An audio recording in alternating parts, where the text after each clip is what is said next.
মৰমৰ ছাত্ৰ ছাত্ৰীসকল, আজি মই তোমালোকক শংকৰদেৱ শিশু নিকেতন বিদ্যালয়ৰ 6 মাহিলী পৰীক্ষাৰ এখন প্ৰশ্ন পেপাৰ ভিডিঅ' আকাৰে দিবলৈ গৈছোঁ। গতিকে প্ৰশ্ন পেপাৰখন ভালদৰে মন কৰিবা। ইয়াত তোমালোকৰ দিয়া আছে বিষয় গণিত আৰু মৌখিক, চতুৰ্থ শ্ৰেণী, মানে তোমালোকৰ চতুৰ্থ শ্ৰেণীৰ প্ৰশ্ন পেপাৰ হয়। গতিকে তোমালোকৰ সময় থাকিব 3 ঘণ্টা আৰু মুঠ নম্বৰ থাকিব তোমালোকৰ 100। ইয়াত তোমালোকৰ দিছে সমূহ উত্তৰ লিখা। ইয়াত তোমালোকৰ 1 নম্বৰকৈ প্ৰশ্নবিলাকৰ উত্তৰ আছে। ইয়াত দিছে তোমালোকক 600 পূৰণ 2, 600 আৰু যদি আমি 600 পূৰণ 20, যদি আমি 600 আৰু পূৰণ 20 কৰোঁ তেতিয়া আমি কিমান পাম তোমালোকে চাবা। প্ৰথমতে তোমালোকে ইয়াত 6 আছে আৰু তোমালোকৰ ইয়াত 2 আছে। গতিকে 6 আৰু 2 পূৰণ কৰিবা। 6 2 গুণ কিমান হ'ব? 6 2 গুণ মই পূৰণ কৰি দিছোঁ আৰু তোমালোকে কিদৰে মই কৰিম সোনকালে কৰিব পাৰিবা। তোমালোকে 6 2 গুণ তোমালোকে পূৰণ এটা মাতিবা। 6 গুণ 6, 6 2 গুণ 12, মানে কি বহালোঁ? 12 বহালোঁ। 12 বহোৱাৰ পিছত আমি কি কৰিম? এতিয়া আমি শূন্য কেইটা আছে আমি হিচাপ কৰি চাওঁ। ইয়াত শূন্য কেইটা আছে? 1 2 3টা। গতিকে আমি 3টা শূন্য বহাই দিম। আমাৰ উত্তৰ পাই গ'লোঁ 12,000। এইটো হৈ গ'ল আমাৰ প্ৰথমটো। ইয়াৰ পিছত দ্বিতীয় প্ৰশ্নটো তোমালোকক দি আছে 1 মিটাৰত কিমান চেণ্টিমিটাৰ? 1 মিটাৰত কিমান চেণ্টিমিটাৰ থাকে? তোমালোকে সকলোৱে জানা যে 1 মিটাৰত 100 চেণ্টিমিটাৰ থাকে। গতিকে তোমালোকে লিখিবা 1 মিটাৰত 100 চেণ্টিমিটাৰ বুলি লিখিবা।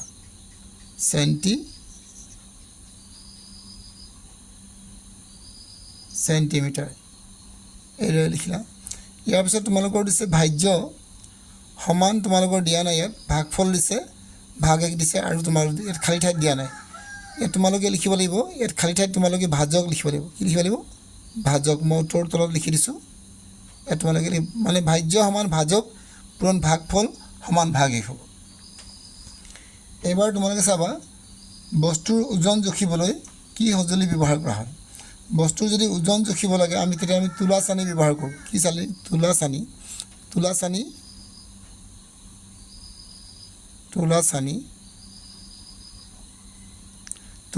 ব্যৱহাৰ কৰোঁ। তোলা চানি বা তোমালোকে দগা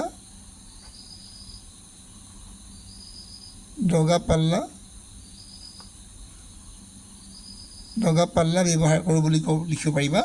তোলা চানি বা তোমালোকে যি দোকানত যি ব্যৱহাৰ কৰে তোলা চানি বা দগা পাল্লা ব্যৱহাৰ কৰোঁ আমি, এইদৰে লিখিবা।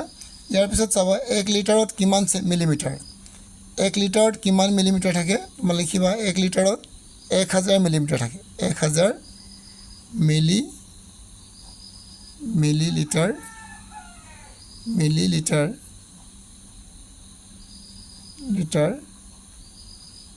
থাকে। কিমান থাকে? 1000 মিলিলিটাৰ থাকে। এইদৰে তোমালোকে লিখিবা। ইয়াৰ পিছত নেক্সট আমি চাওঁ এতিয়া কি দিয়া আছে। ইয়াৰ পিছত আমাৰ কি আছে? ভগ্নাংশৰ তলৰ সংখ্যাটোক কি বোলে? ভগ্নাংশৰ 2টা অংশ আছে, সেই তলৰ অংশটোক আমি কি বুলি কওঁ? আমি লিখিম ভগ্নাংশৰ তলৰ অংশটোক আমি কি বুলি কওঁ? লব বুলি কওঁ। তলৰ অংশটোক ভগ্নাংশ লিখিবা। ভগ্নাংশৰ তলৰ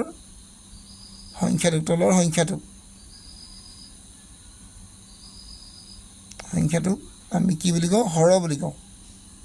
হৰ বোলে বুলি লিখিবা। এইটো হৈ গ'ল। হৰণ কৰাৰ পিছত ৰৈ যোৱাখিনি কি বোলে? হৰণ কৰি যোৱাৰ পিছত আমি যিখিনি বাকী থাকি যায় সেইখিনিক আমি কি বুলি কওঁ? তোমালোকে লিখিবা সেইখিনি কি বুলি কয়? ভাগ 1 বুলি কোৱা হয়। ভাগ 1 বোলে।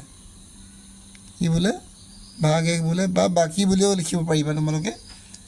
এইখিনি তোমালোকৰ এতিয়া 6 নম্বৰলৈকে প্ৰশ্ন উত্তৰ হৈ গ'ল। ইয়াৰ পিছত নেক্সট আমি চাওঁ কি আছে এতিয়া। ইয়াৰ পিছত তোমালোকৰ কি প্ৰশ্ন আছে? ওজনৰ মুখ্য জোখটো কি? ওজনৰ মুখ্য জোখটো আমি কি বুলি কওঁ? আমি কিলোগ্ৰাম বুলি কওঁ। মই দেখিবা ওজনৰ মুখ্য জোখটো হৈছে কিলোগ্ৰাম বা গ্ৰাম বুলি ক'ব পাৰিবা। মুখ্য জোখটো হৈছে কিলোগ্ৰাম বা কিলোগ্ৰাম।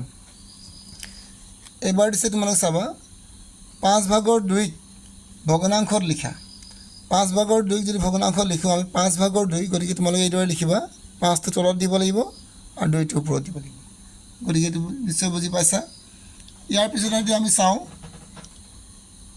90টোক আমি 9ৰে হৰণ কৰিব লাগে 90টোক যদি আমি 9ৰে হৰণ কৰোঁ তেতিয়া আমি কিমান পাওঁ 90টোক যদি আমি 9ৰে হৰণ কৰোঁ তোমালোকে এইদৰে কৰিবা চোৱা 90টোক 9 × 90 মানে 9ৰে যদি আমি 9ৰে যদি হৰণ কৰোঁ আমি কেইবাৰ দিম 9ৰে হৰণ কৰিলে 90 9 × 9 গতিকে ইয়াত শূন্য থাকিলে শূন্যটো তোমাৰ কাৰণে তোমালোকে শূন্য এটা দিব 9 × 90 মানে তোমালোকে ইয়াত লিখিবা উত্তৰটো 10 লিখিবা এবাৰ তোমালোকৰ 1 নম্বৰ প্ৰশ্ন হৈ গ'ল এবাৰ তোমালোকৰ 2 নম্বৰ প্ৰশ্নখিনি উত্তৰ উলিওৱা গতিকে তোমালোকে উত্তৰ উলিয়াবলৈ কৈছে এইবিলাকৰ নম্বৰ তোমালোকৰ 2 নম্বৰকৈ আছে এবাৰ দিছে তোমালোকৰ চুটি নিয়মেৰে হৰণ কৰা মানে 217ক হাতেৰে হৰণ কৰিব লাগে আমি কিদৰে হাতেৰে হৰণ কৰিম চোৱা 217ক চুটি নিয়মেৰে হৰণ কৰা 217ক আমি কি হৰণ কৰিম চুটি নিয়ম মানে কিদৰে কৰিম এইদৰে 217ক আমি হাতেৰে হৰণ কৰিম 217ক আমি হাতেৰে হৰণ কৰিম হাতেৰে কেইবাৰ দিম চোৱা 7 × 3 = 21 আৰু 7 × 7 7 × 3 = 21 হ'ল আৰু আমি কিছে এফালে কি বহালোঁ 7 × 7 বহালোঁ গতিকে তোমালোকৰ উত্তৰ হৈ গ'ল 31 মানে আমি হৰণ কৰি চুটি হৰণ নিয়ম এতিয়া তোমালোকে লিখিবা হাতেৰে আমি হৰণ কৰিলে কি পালোঁ 31 বাৰ গতিকে আমি উত্তৰ কি লিখিম চুটি নিয়ম হৰণ কৰা আমি হৰণ কৰিলে 31 পালোঁ বা এনেকৈ লিখিম এতেকে 217 হৰণ 7 আমি কিমান পালোঁ ইয়াৰ উত্তৰটো 31 পালোঁ এইদৰে লিখি দিম এবাৰ তোমালোকৰ নেক্সট চাবা 3 মিটাৰক চেণ্টিমিটাৰত প্ৰকাশ কৰা 3 মিটাৰ দিয়া আছে তাক চেণ্টিমিটাৰত নিব লাগে গতিকে তুমি লিখিবা 1 মিটাৰত কিমান থাকে 1 মিটাৰত আমি কিমান থাকে জানো 1 মিটাৰ সমান 100 চেণ্টিমিটাৰ 100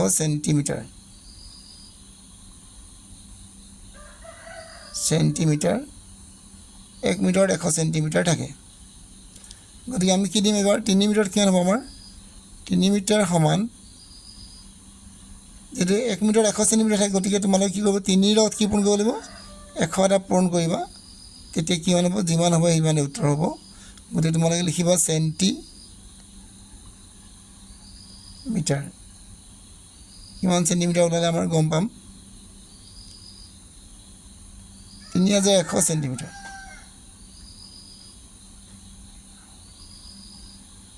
3100 চেণ্টিমিটাৰ এইদৰে তোমালোকে লিখিব পাৰিবা ইয়াৰ পিছত আমি নেক্সট চাম এতিয়া এবাৰ তোমালোকৰ দিছে যোগ কৰা 2 কিলোগ্ৰাম 300 গ্ৰাম আৰু 1 কিলোগ্ৰাম আৰু 200 গ্ৰাম 2 কিলোগ্ৰাম আৰু 1 কিলোগ্ৰাম 300 গ্ৰাম আৰু 1 কিলোগ্ৰাম 200 গ্ৰাম যোগ কৰিব কৈছে আমি কি লিখিম প্ৰথম তোমালোকে লিখিবা 2 কিলোগ্ৰাম আৰু 300 গ্ৰাম লিখিবা 300 গ্ৰাম আৰু ইয়াৰ তলত লিখিবা তোমালোকে 1 কিলোগ্ৰাম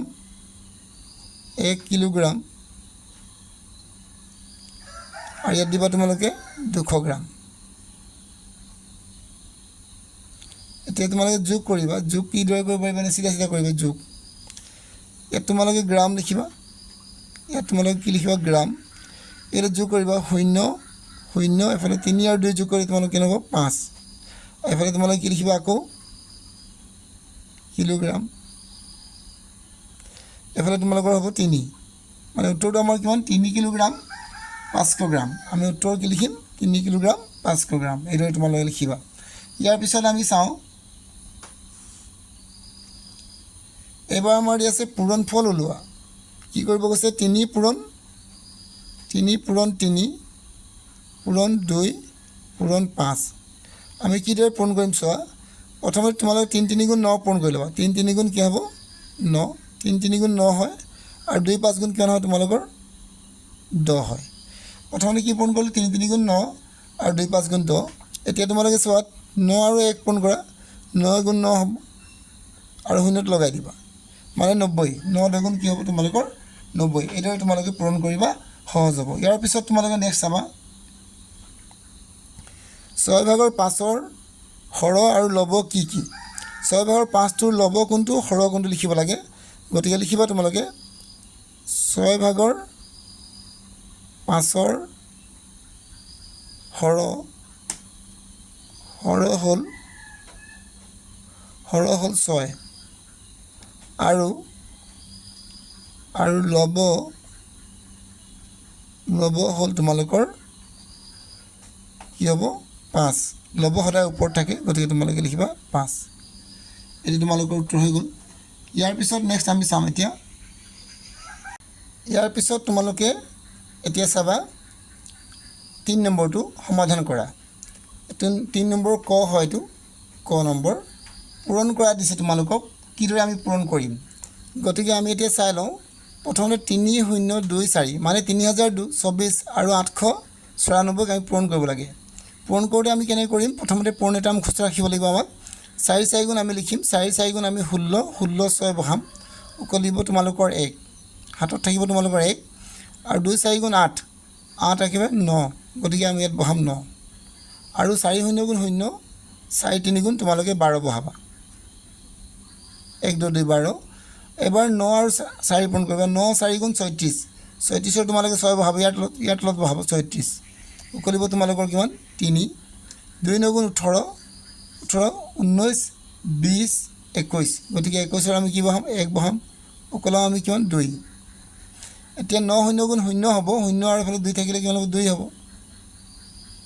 এবাৰ 9 3 গুণ 27 27 হ'লে আমি ইয়াত লিখিম 2 2 7 27 এবাৰ আমি 8 পূৰণ কৰিম 4 গতিকে 8 চিধা বহাম 8 4 গুণ 32 32 কি বহাব তোমালোকে 2 উকলাব তোমালোকে কিমান 3 8 2 গুণ 16 17 18 19 গতিকে তোমালোকে ইয়াত বহাবা ইয়াত 19 8 0 গুণ 0 এফালে তোমালোকৰ 1 আছিলে গতিকে তোমালোকে 0 এফালে 1 হৈ গ'ল আৰু 8 3 গুণ 24 24ৰ গোটেই 24টোৱে বহিব এতিয়া তোমাক গোটেইখিনি যোগ কৰি দিবা এইটো হ'ব তোমালোকৰ 6 এইটো 9 আৰু 6 যোগ কৰিবা 9 আৰু 6 যোগ কৰিলে কিমান হ'ব 9 পৰা হিচাপ কৰা 10 11 12 13 14 15 গতিকে 15 কি বহিব 5 উকলিব তোমালোকৰ 1 এফালে 1 2 1 3 3 1 4 হ'ব এফালে তোমালোকৰ 9 আৰু 2 যোগ কৰিবা 9 যোগ কৰিলে 10 11 আকৌ 2 12 13 গতিকে 13 3 বহিব ইয়াত উকলিব তোমালোকৰ 1 এফালে তোমালোকৰ 7 1 8 9 9 10 এফালে কি তোমালোকৰ 0 10 উকলিব তোমালোকৰ 1 4 আৰু 2 যোগ কৰিব 6 6 1 তোমালোকৰ 7 হ'ব এফালে তোমালোকৰ থাকিব 2 মানে উত্তৰ তোমালোকৰ কিমান হ'ব একক দশক শতক হাজাৰ অযুত লাখ 27,03,456 তোমালোকৰ উত্তৰ হ'ব গতিকে তোমালোকে এইদৰে কৰিবা ইয়াৰ পিছত আমাৰ খ নম্বৰ প্ৰশ্নটোলৈ যাম এতিয়া খ নম্বৰ প্ৰশ্নটো কি দিছে দীৰ্ঘ নিয়মেৰে হৰণ কৰা মানে দীঘল নিয়মেৰে হৰণ কৰিবলৈ কৈছে গতিকে আমি কিদৰে কৰিম চোৱা প্ৰথমতে আমি সমাধান লিখিলোঁ ইয়াৰ পিছত লিখিম আমি কি 25টোৱে কাক হৰণ কৰিম 25টোৱে আমি কাক হৰণ কৰিব লাগিব 3072 হৰণ কৰিম প্ৰথমতে আমি চাম ইয়াত 25 আছে ইয়াত দুটা সংখ্যা আছে গতিকে আমি ইয়াত দুটা সংখ্যা ল'ম প্ৰথমতে দুটা সংখ্যা আমাৰ 30 হ'ব 30টোক হৰণ কৰিব পৰা যায় নেকি চাই ল'ম যদি নোৱাৰোঁ তেতিয়াহ'লে আমি তিনিটা সংখ্যা হৰণ কৰিম যদি পাৰোঁ আমি দুটা সংখ্যা হৰণ কৰিম যেহেতু 25 আছে ইয়াত তোমাৰ 2 5 25 আৰু ইয়াত আছে তোমাৰ 3 0 30 গতিকে তোমালোকে একবাৰ দিব পাৰিবা গতিকে একবাৰ দিয়া 25 গুণ 25 বাকী থাকিব তোমালোকৰ এতিয়া কিমান ইয়াৰ পৰা এক ধাৰ লোৱা 10 10ৰ পৰা 5 গ'লে তোমালোকৰ থাকিব 5 এফালে নামিব তোমালোকৰ 7 অকল এটা সংখ্যা নামিব এতিয়া তুমি 25 ইয়াক হৰণ কৰিবা কেইবাৰ দিবা 25 কেইবাৰ দিবা চোৱা দুইবাৰ যদি দিয়া তোমালোকে দুইবাৰ দিলে কিমান 2 5 গুণ 10 2 2 গুণ 4 1 5 50 হ'ল আৰু যদি মই তিনিবাৰ দিব বিচাৰোঁ তিনিবাৰ দিলে মোৰ কিমান হ'ব নিশ্চয় বেছি হ'ব পাৰে 3 5 গুণ 15 থাকিলে 1 3 2 গুণ 6 6 1 7 মানে 75 ওলালে গতিকে আমি তিনিবাৰ দিব নোৱাৰোঁ কেইবাৰ দিম দুইবাৰ দিলে আমাৰ 50 হ'ল বাকী থাকিলে আমাৰ 7 এফালে কিমান থাকিব তোমালোকৰ 2 72 এতিয়া যদি মই তিনিবাৰ দিওঁ তিনিবাৰ দিলে আমাৰ কিমান 75 হ'ব আৰু দুইবাৰ দিলে 50 হ'ব গতিকে মই বেছি দিব নোৱাৰিম কম দিম গতিকে ইয়াত মই কেইবাৰ দিম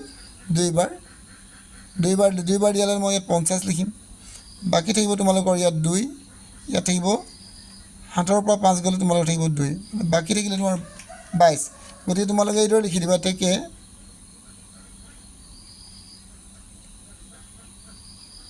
ভাগফল এই যিটো হৰণ কৰিলা 122টো তোমালোকৰ ভাগফল আৰু ভাগ এক কোনটো হ'ব তোমালোকৰ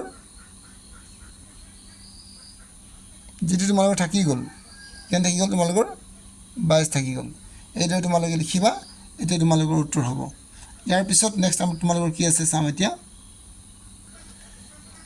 এবাৰ তোমালোকৰ দিয়া আছে এই 3 কিলোগ্ৰাম 3 কিলোমিটাৰ 200 মিটাৰত প্ৰকাশ কৰা 3 কিলোমিটাৰ দিয়া আছে আৰু তাক তোমালোকক 200 মিটাৰকো মিটাৰলৈ লৈ গৈছে গতিকে আমি কি দিম প্ৰথমে লিখি ল'ম 3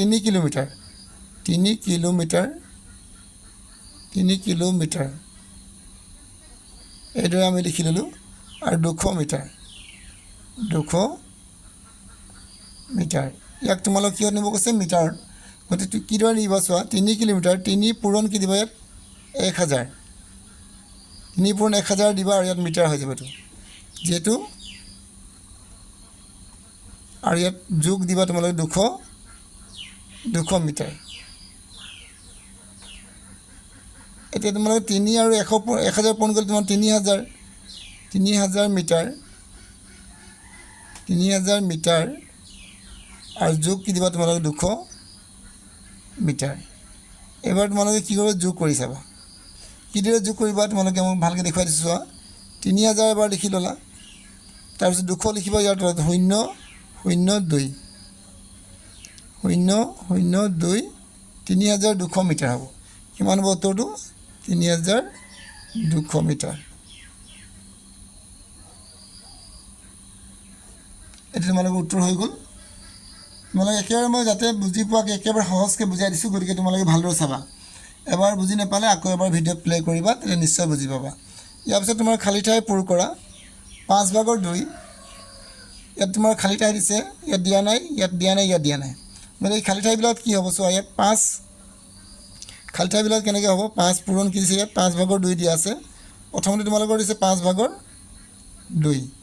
সমান ইয়াত তোমালোকে কি পূৰণ কৰিলে যিহেতু তোমালোকৰ ওপৰত কি দিয়া আছে ওপৰত আমি কি পাইছোঁ 4 পাইছোঁ 4 যদি পাইছোঁ ইয়াত কি পূৰণ হৈছে 2টোৰ লগত কি পূৰণ কৰিলে 4 হ'ব 2টোৰ লগত আমি 2 পূৰণ কৰিলে কি ওলাব 4 ওলাব এতিয়া 4 ওলাই গ'ল এতিয়া আমি ইয়াৰ লগত 5ৰ লগতো কি পূৰণ কৰিম 2 এটা পূৰণ কৰিম 5ৰ লগত 2 পূৰণ কৰিলে কি হ'ব 10 হ'ব গতিকে এই খালী ঠাইত তোমালোকে কি লিখিব পাৰিবা 10 ভৰাব পাৰিবা 10 ভৰাবা তোমালোকে ইয়াত তোমালোকৰ 10 হৈ গ'ল এবাৰ তোমালোকে ইয়াত কি হ'ব চাব লাগে ইয়াত কিমান দিয়া আছে তোমালোকৰ 15 আছে গতিকে আকৌ 5/2 কি দিবা তোমালোকে 5/2 দিয়া সমান ইয়াত 5 দিয়া আৰু 2 দিয়া ইয়াত কি পূৰণ কৰিলে তোমালোকৰ 15 হ'ব চাব লাগিব কি পূৰণ কৰিলে 15 হ'ব 3 আৰু ইয়াত 3 পূৰণ কৰিলে আমাৰ কি ওলাব ইয়াত 15 ওলাব ওপৰত কি ওলাব জানো আমি ওপৰতো 3 এটা পূৰণ কৰিম 3 2 গুণ কি ওলালে 6 মানে আমাৰ কি হ'ব ইয়াত খালী ঠাইত কি বহাব লাগিব তোমালোকে 6 এটা বহাব পাৰিবা ইয়াত এবাৰ 10 আছে গতিকে 10 থাকিলে তোমালোকে আকৌ দিবা 5/2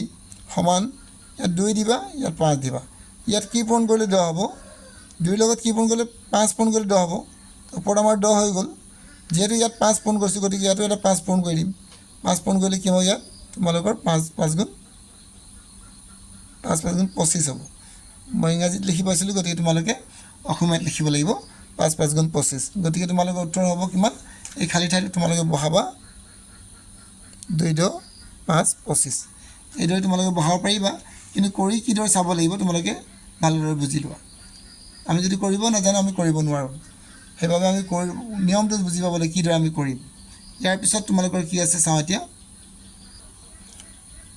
ইয়াত নম্বৰটো তোমালোকৰ দিছে এটা মাপনি বটলত 350 মিলিলিটাৰ পানী আছে আৰু কিমান পানী ভৰালে বটলটোত 1 লিটাৰ পানী হ'ব 1 লিটাৰ যিটো দিয়া আছে তোমালোকৰ 1 লিটাৰ মানে কিমান জানিব লাগিব 1 লিটাৰ মানে তোমালোকৰ কিমান এই কথাটো জানিব লাগিব কাৰণ তোমালোকৰ ইয়াত পানী আছে তোমালোকৰ মিলিলিটাৰ গতিকে তোমালোকৰ এই 1 লিটাৰটোকো মিলিলিটাৰ নিব লাগিব গতিকে তোমালোকে প্ৰথমতে লিখিব লাগিব কামটো 1 লিটাৰ সমান কিমান হয় 1 লিটাৰ সমান আমি 1000 মিলি লিটাৰ বুলি লিখিব পাৰোঁ ইমানখিনি পানী ইমান ভৰাব লাগে কিন্তু আমাৰ পানী আছে কিমান 350 গতিকে আৰু কিমান পানী আমাক লাগিব গতিকে আমি কি কৰিম 1000 লিটাৰ হৈ গ'ল গতিকে আমি ইয়াত দিম 350টো ইয়াৰ পৰা বিয়োগ কৰি দিম এইটো মিলি লিটাৰ লিখি ল'লোঁ মিলি লিটাৰ এবাৰ আমি বিয়োগ কৰি দিম বিয়োগ কৰিলোঁ ইয়াৰ পৰা তোমালোকে শূন্য হ'ব ইয়াত তোমালোকে শূন্যৰ পৰা 5 বিয়োগ কৰিব নোৱাৰিবা গতিকে ধাৰ ল'বা এইফালৰ পৰা ধাৰ ল'লে ইয়াৰ পৰা ল'ব লাগিব ইয়াৰ পৰা ধাৰ ল'ম ইয়াত আকৌ ইয়াৰ পৰা ল'ম ইয়াত গতিকে ইয়াত থাকিব 10 10ৰ পৰা 5 গ'লে তোমালোকৰ থাকিব 5 আৰু ইয়াত থাকিব তোমালোকৰ 9 9ৰ পৰা তোমালোকৰ 3 গ'লে তোমালোকৰ থাকিব 6 আৰু ইয়াত তোমালোকৰ নাথাকে গতিকে কি হ'ব মিলিলিটাৰ কিমান পানী ভৰাব লাগিব এটাকে কিমান পানী ভৰালে বটলটো 1 লিটাৰ হ'ব গতিকে তোমালোকে লিখিবা 650 litre 650 litre 650 millilitre millilitre millilitre millilitre পানী ভৰালে বটলটোত কি হ'ব 1 লিটাৰ 1 লিটাৰ 1 লিটাৰ পানী হ'ব 1 লিটাৰ পানী হ'ব এইদৰে তোমালোকে লিখি দিবা সম্পূৰ্ণ নম্বৰ তোমালোকে পাবলৈ সক্ষম হ'বা ইয়াৰ পিছত তোমালোকে নেক্সট আমি চাম 4 নম্বৰ প্ৰশ্নটো এখন চাহ বাগিচাত 208 শাৰী চাহ গছ আছে প্ৰতিটো শাৰীত 120 জোপা চাহ গছ আছে প্ৰতিটো শাৰীত 120 জোপা চাহ গছ আছে বাগিচাখনত মুঠতে কিমান চাহ গছ আছে যেহেতু তোমাৰ প্ৰতিটো শাৰীত মানে এটা শাৰীত কিমান আছে তোমালোকৰ 208টা শাৰী আছে গতিকে তোমালোকে লিখিবা এটা শাৰীত কিমান তোমালোকৰ চাহ গছ আছে লিখিবা তোমালোকে এইদৰে এটা শাৰীত মানে এটা শাৰীত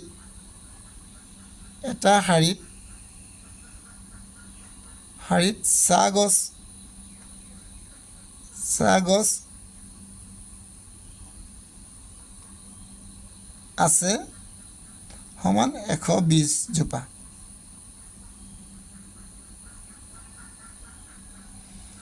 গতিকে আমাৰ কিমানটা শাৰী আছে 200 এটাকে 208টা শাৰীত চাহ গছ আছে কিমান হ'ব ইয়াত কমা দিছোঁ মই নিলিখিলেও হ'ব ইয়াত তোমালোকে লিখিবা 120 পূৰণ 208 পূৰণ কৰিব লাগিব পূৰণ কৰি তোমালোকে ইয়াৰ উত্তৰ পাবা গতিকে পূৰণ কিদৰে কৰিবা চোৱা এতিয়া পূৰণ কৰিব যাওঁতে তোমালোকে অন্য ঠাইত কৰি চাব পৰা গতিকে মই তোমাক ইয়াত অন্য ঠাইত কৰি দেখুৱাই দিছোঁ ইয়াত আছে তোমালোকৰ 208 আৰু পূৰণ তোমালোকে দিবা 120 শূন্যটো পূৰণ কৰিলে 0 8 গুণ 0 0 গুণ 0 0 2 গুণ 0 এবাৰ 2ৰে কৰিম 2 8 গুণ 16 6 বহিব উকলিব তোমালোকৰ 1 2 0 গুণ 0 এফালে 1 আছিলে গতিকে 1 ওলালে 2 2 গুণ 4 আকৌ 1 8 গুণ 8 আৰু 1 0 গুণ 0 1 2 গুণ 2 তো কিমান 0 6 এফালে 9 হ'ব এফালে তোমাৰ 4 2 মানে 24960 জোপা কিমান গছ হ'ব 24960 জোপা গছ হ'ব গতিকে তোমালোকে ইয়াত উত্তৰ লিখিব পাৰিবা 24960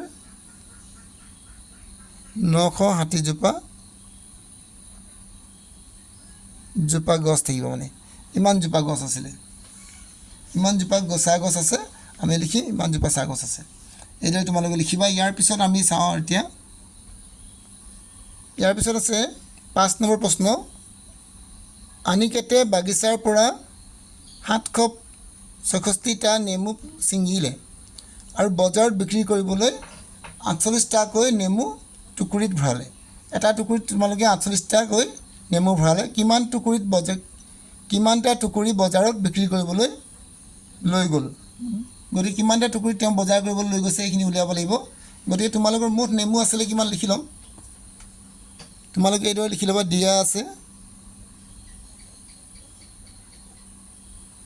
দিয়া আছে মুঠ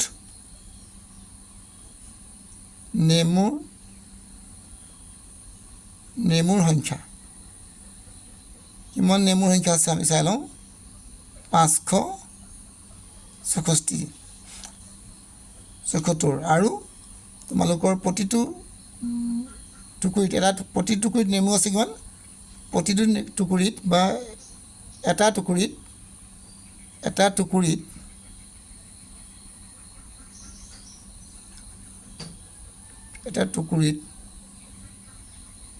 টুকুৰিত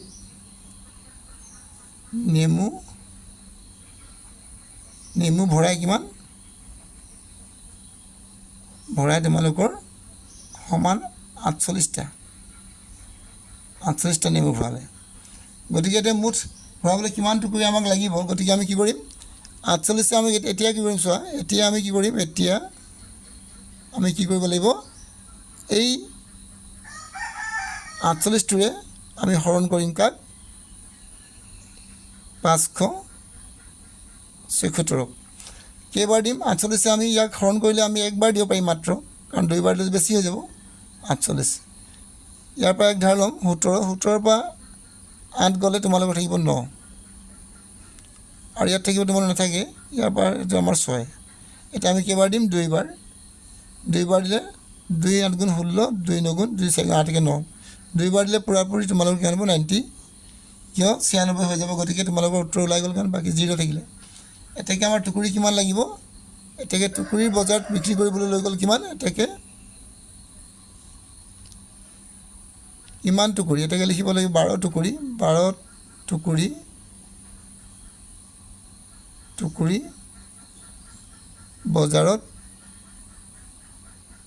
বজাৰত বিক্ৰী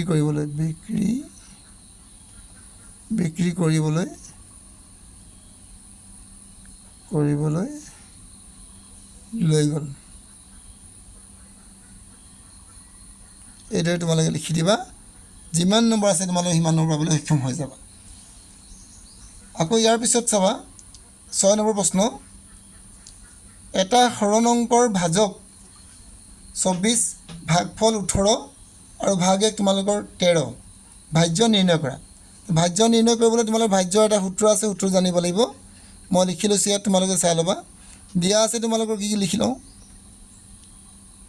দিয়া আছে কি তোমালোকে লিখি ল'বা তোমালোকৰ ভাজক দিছে কিমান ভাজক দিছে তোমালোকৰ 24 ভাগফল কিমান দিছে ভাগফল দিছে তোমালোকৰ 18 আৰু ভাগ 1 দিছে ভাগ 1 দিছে তোমালোকৰ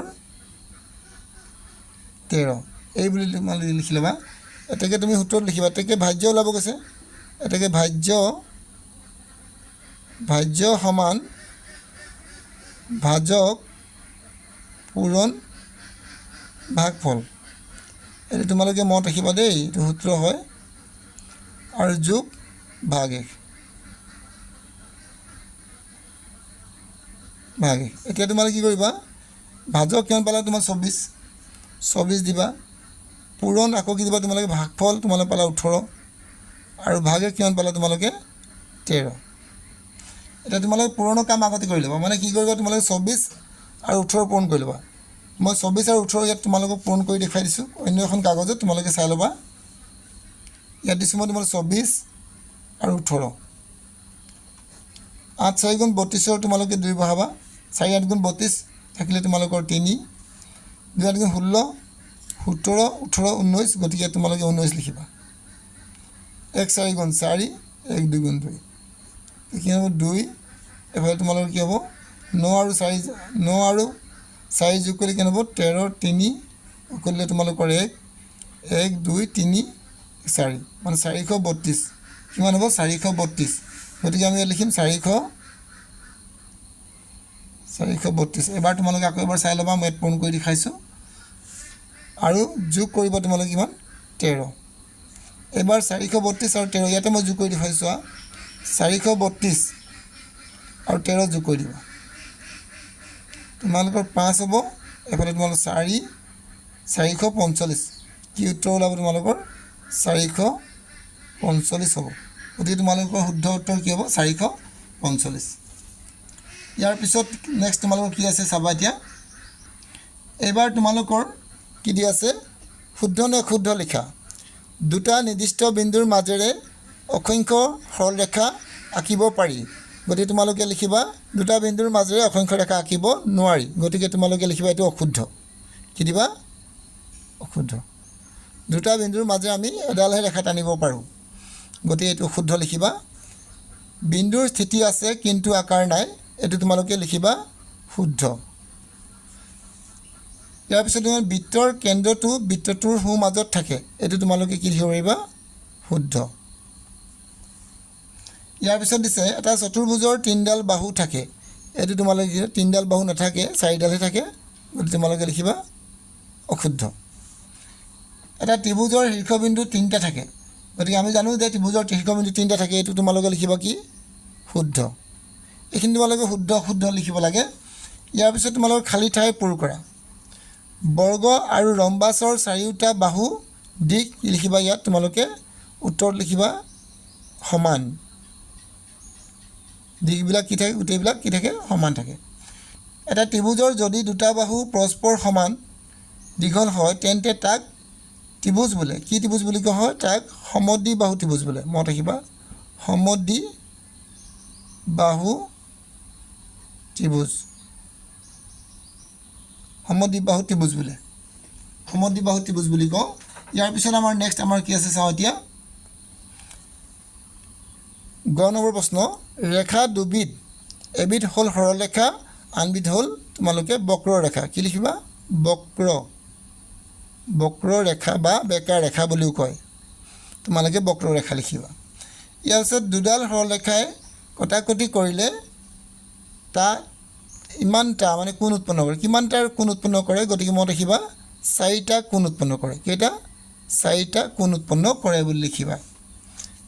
এটা বিন্দুৰে যোৱাকৈ ডেছ সৰলৰেখা আঁকিব পাৰি। এটা বিন্দুৰ মাজেৰে যোৱাকৈ আমি অসংখ্য, কি হৈছে অসংখ্য মানে সীমা নাথাকে আৰু অসংখ্য সৰলৰেখা আঁকিব পাৰি। তোমালোকে অসংখ্য লিখিব লাগিব। ইয়াৰ পিছত তোমালোকৰ 9 নম্বৰ প্ৰশ্নটো, এই প্ৰশ্নটো তোমালোকৰ শেষ প্ৰশ্ন। ইয়াৰ উত্তৰ মই ইতিমধ্যে তোমালোকক কৰাই থৈছোঁ, খালি কেৱল তোমালোকক বুজাই দিব লাগে। এটা বৃত্ত আঁকি তাৰ কেন্দ্ৰ, ব্যাস আৰু ব্যাসাৰ্ধ চিহ্নিত কৰা। গতিকে বৃত্ত এটা আঁকিবা, বৃত্ত তোমালোকে জানা এনেকুৱা থাকে, গোল থাকে, আৰু এই কেন্দ্ৰ এটা বনাবলৈ কৈছে। কেন্দ্ৰ এই মাজৰ অংশটো কেন্দ্ৰ বুলি কয়। আৰু কি বনাব কৈছে? ব্যাস। ব্যাস মানে তোমালোকৰ এই অংশটো, ইয়াৰ পৰা ইয়ালৈকে তোমালোকৰ ব্যাস হ'ব। আৰু ব্যাসাৰ্ধ হৈছে তোমালোকৰ ইয়াৰ পৰা ইয়ালৈকে। গতিকে তোমালোকে ইয়াত মই দেখুৱাই দিছোঁ, কেন্দ্ৰ হৈছে অ' বিন্দুটো, মানে কেন্দ্ৰ হৈছে তোমালোকৰ এই বিন্দুটো, আৰু ব্যাস হৈছে তোমালোকৰ BC। এই BCডাল তোমালোকৰ কি হ'ব? BC তোমালোকৰ ব্যাস হ'ব এইডাল। আৰু ব্যাসাৰ্ধ হৈছে তোমালোকৰ OA, মানে ব্যাসাৰ্ধ হৈছে OA হ'ব। এইখিনি আছিলে তোমালোকৰ সমূহীয়া পৰীক্ষাৰ প্ৰশ্ন পেপাৰ, গোটেইবিলাক উত্তৰ কৰাই দিলোঁ।